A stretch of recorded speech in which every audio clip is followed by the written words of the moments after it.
Hey everybody, this video is going to be concerned with creating graphs and tables in Numbers.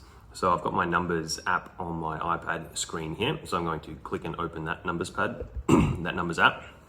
And you'll notice I've got options here on the left side of my screen, but the main thing I want to do is click Create Spreadsheet. So I'm going to click that. And the easiest way to do this, if you're just interested in a table or a graph, is to click that under basic. You'll notice that you've got blank black, and then you've got a table and graph template. And that's awesome because it'll automatically create the table and the graph, and you just have to change the values. So I would be doing that. However, I do want to show you from scratch how to make it in case for some reason you don't have that template or you want to make it more customizable or anything like that. And it's a good skill to have. So we're going to open up a blank Numbers page here. And you'll notice it automatically opens a table for me. In the PSMT that this is for, we only have a frequency table, which is going to have your categories, it's going to have your tally, and it's going to have your frequency. So we're going to have 3 columns. So what I'm going to do is I'm going to click that G up the top. If I click just the cell, like by tapping my screen, it's just going to highlight the cell. If I want to select that whole entire column G, I tap the G above that cell and it'll select the whole column. And if I click the dot on the left-hand side of that column and hold it, I can drag across and select as many columns as I want. Now I'm going to select 4 and delete them because I only need the 3 that I haven't selected. I'm going to click delete. And I don't know how many rows I'm going to need. So I'm not going to delete any rows yet. I'm going to fill in the ones that I want, and then whatever I'm left with that's blank, I'm going to delete them after. So I'm going to pretend that I'm making a column graph in this video to demonstrate the favorite color of teachers in the math staff room. So the first thing I'm going to do is use form my category column. So this is going to be my colors, or favorite color, I might write, favorite color column. And I'm going to write some favorite colors down here. So we're going to have some common ones. We're going to have blue, green, red, pink, orange, and let's say yellow. Cool. So they're going to be my colors. I'm going to have my tally. So as I'm going around the staff room, I'm going to be asking teachers, and instead of waiting till the end and figuring out how many people said blue, how many said green, it's a bit difficult when you're surveying a lot of people. I'm going to make a tally. So I can go around and tally, and I can say, okay, I'm going to have 1 for blue, and then the next person said red, and the next person said yellow, and then we had one say orange, and then the next one said orange as well. So I'm going to press space and do another one there, because if I don't press space, if I just do that, it looks a bit, it's all right, but I prefer to have a space between my tallies. So I'm going to have a space. By the way, if you're on your iPad, I'm going to get my, I was typing with my keyboard, but if I get my, unplug from my keyboard, this is what it'll look like if you don't have one. To get that up and down straight line, you could use an L, but L's a little bit smaller. So what you want to do is you want to press Shift, and then you'll notice under the delete button on that side of the keyboard, there's a straight up and down line. So we're going to click that, and that's essentially what I'm doing on my keyboard if you wanted to know how to do that. But I won't bore you with going through this whole tally system. The tally's just there so that while you're surveying, it's nice and easy to collect the data. Ultimately, what we want is the frequency of that color being the favorite. So let's say I went ahead and found out that blue was the favorite 5 times, green was the favorite 3 times, red was the favorite twice, pink was 8 times, orange was 6 times, and yellow was, let's say, 4 times. So we've got a different value for every single one. The question is now, before I actually get to the question, I may as well delete those rows that I'm not going to be using. So again, I'm going to click 22, which is the entire bottom row. If I click the number 22 and then drag up and get all the ones I don't want, and then just tap delete. Okay, and now I have a table, and I might even change the title of that table to favorite color of teachers. I should not use capitals when it's not needed. Favorite color of teachers in the math staff room. So this is useful because it means that for your PSMT or for whatever you're creating this graph for, you don't actually need to hand draw any graphs anymore. You can create them in Numbers and then take a screenshot or save that and crop out that table and paste it into whatever document you need. Okay, now to create a graph from this table. So we don't have to create a table and then create a graph and input the values separately. We can use the table to create a graph, which is really cool. And Numbers is really powerful for that. So what I want to do is I want to click the top left of my table and I want to drag this little circle down the bottom right hand side of that cell. I want to click and hold that and I want to drag that to select every cell in my table. And what I want to do from here is I want to go Cell Actions. It's next to the delete. Click Cell Actions and down the bottom right hand corner of my screen, I'm going to have a lot of options. I can do a lot of stuff, but the main thing I want to do is click Create New Graph. So I'm going to click that. And it'll give me a bunch of options. You've got 2D options, 3D options, which is kind of cool, and interactive options. But we're just going to create a basic 2D column graph right now. And I'm going to click it. And you'll notice two things. Because we selected the tallies column, we have a little, in our legend, we have a tally option. And I don't really want to graph the tally. The tally was just there while I was surveying to help me calculate the frequency. I only want the frequency. So the first thing I'm going to do is up in the top right-hand corner of the screen is a little paintbrush, okay? If we click that, that is the main thing we're going to be using to format our graph and essentially to format anything in Numbers. And I want to go to Edit References. If I click Edit References, you'll notice in my table above, and this is why it's called a reference, because the graph is referencing that table to decide how big the graphs, how big the columns are going to be, what to reference and that sort of thing. We just want to click that little blue circle up the top and click Delete Series, because we're not interested in that series at all. And now we're just left with the favorite color and the frequency of that favorite color. And if we just click Done up in the top right, we're done. Now to make it look a little bit nicer, there's a few things we have to do. I'm going to get to the coolest one at the end, but the first thing we need to do is ensure that we're following SALT, S-A-L-T, which stands for Scale, Axes, Labels, and Titles. Now, my scale is pretty good. On my y-axis, the up and down axis, I have 0, 2, 4, 6, and 8, which is a nice separation. I've got 5 values, 2, 4, 6, 8, and 0. So that's decent enough for this situation. And I've also got my axes along the bottom. I've got the colors that the columns correspond to, and that's default. But there's a few things we need to add. First things first, I want to delete this legend that's above. So to do that, I just click, I tap the, actually no, what I do is I tap the graph and I go to, in that main page, you'll notice halfway down on the left hand, on the right hand side is, it simply says legend and you can switch it on and off, and we're just going to turn that off. What we do need to turn on is right above it, the title. This is the T in SALT. So we need to turn on the title, and to change that title, we're going to double tap it. My fingers are fat, so it's hard to do, but your fingers will be much smaller and easier to double tap on title. And we want to change this to a similar title, if not the same, as the title of the frequency table above. So we're going to call it Favorite Color of Teachers in the Math Staff Room.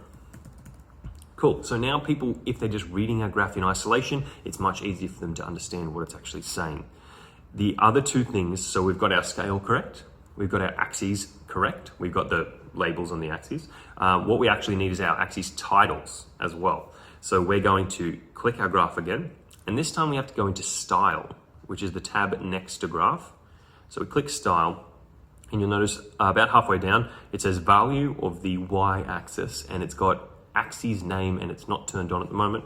We turn that on, and again, to change that, we double tap it, and we're going to say that this is representing the frequency. Oops, frequency does not have a J in it. Frequency, and that's going to be representing the frequency of that color being our favorite color. The next thing we need to do is click the graph again, go back to Style, and turn the axes name on for the X-axis. And this is going to be, after we double click it, a simple one. This is just color. Okay, now it's fairly self-explanatory because all of those axes values are colors. We understand that because we're making the graph, but in some instances, the values along the bottom are not going to be super clear. Like if you've got the numbers 23, 24, 25, 26, 27 along the bottom in their columns, I I don't know what that means. But if you write temperature underneath, suddenly people understand, oh, okay, they're talking about the temperature. Okay, so you want to make it as clear as possible for these graphs, because remember, people who are reading your graphs aren't always going to have the benefit of you being there to explain it to them. For me, I'm a very big advocate of formatting. I need to make things very clear. So what I'm going to do is I'm going to go back to graph, and in my title, now that I've turned on title, if I turn it off, you'll notice it just says title, then legend. If I turn title on, it brings up this style option, and I want to change that because I want to actually style my title. First things first, I want to make the font bigger because I want this to stand out. So I click plus, let's say, make it size 15, that looks nice to me, and I might make it bold as well. That looks good to me. That really stands out now, and I can read that clearly. And likewise, if I click the graph and go to style, I can change the style of the both axes. I need to make them slightly bigger. I might make them, let's say, 14 font, and I'm going to make them bold as well. So that's the y-axis there, and the x-axis style is going to be bold and size 14 font also. For me, that makes it nice and clear. And the last thing I want to do relating to the axes is I want to click axes style. I think it's in. It is not. I found this recently and I really liked it. Maybe it's in grid lines. Yes, in grid lines. So style, then grid lines is going to be the axis line for the y-axis. So you'll notice if I click off, there's a nice black bar right across below all of those columns. But on the left, there's no axes. So if you imagine that's what I wanted to represent in my graph, I'm missing this part. I've only got the x-axis bar. So if I click and go axis line, this is again style grid lines, it brings up that y-axis, which makes it nicer for me. Okay, cool. And the last thing I want to show you guys how to do is the really piece de, I was about to use some French that I didn't understand, piece de resistance, or whatever that means. Let's just say the cherry on top, is I want to make each of these bars a color that represents the color that they're trying to represent. I know that was a lot of represents in a row, but let's just run with it. So to change the colors of these bars, I click on my graph, and you'll notice it says edit series. Okay, so I'm going to click edit series, and then you'll notice I'm just stuck with one series. So if you're fine with one color, let's say you're not using color, if it's just temperature and for some reason you want your bars to be green, all you have to do is click edit series and then click on the series you want to edit. We only have one of them, and click the fill and change the color, and that'll automatically change the color to whatever you pick, and that's fine. However, I want to change the individual bars. So in order to change the individual bars, I need to click my graph. I need to go edit series, and I need to click the series. I need to click the graph and go edit references this time. And in the top right-hand corner, next to done, is a little cog. I want to click that cog, and I want to change it from plotting columns as series to I want to plot rows as series. Okay. So at the moment, the whole column of frequency is the same color. That's what we're editing. Rather, I want to change each row, so each color, to be its own series so I can edit it individually. So when I click plot rows as series, you'll notice all of the columns change color, and now I can edit them individually. So I click off that and click done to save my changes.